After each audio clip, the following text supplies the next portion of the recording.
एक गांव में एक किसान रहता था। उसके 4 बेटे थे। किसान मेहनती था, लेकिन उसके चारों बेटे बहुत ही आलसी थे। किसान उन्हें समझाया करता, पर उनमें कोई असर नहीं होता।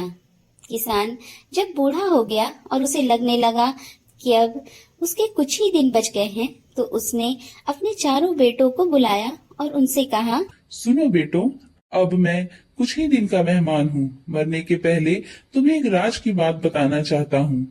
चारों बेटे ध्यान से सुनने लगे। किसान ने आगे कहा, अपने खेत में अपार धन गड़ा हुआ है। मेरे मरने के बाद तुम खेत को गहराई तक खोदना, उसमें धन मिल जाएगा। तुम लोग आराम से जीवन बिताना।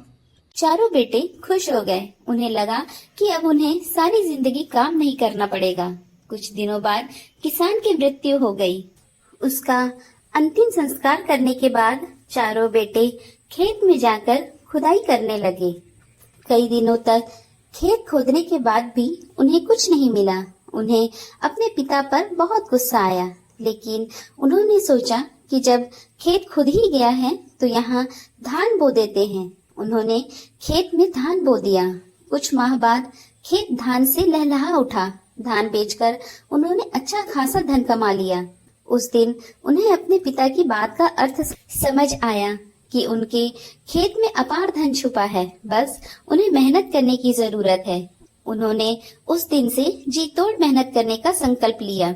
इस कहानी से यह शिक्षा मिलती है कि मेहनत का कोई विकल्प नहीं है। आलस छोड़ो, मेहनत करो।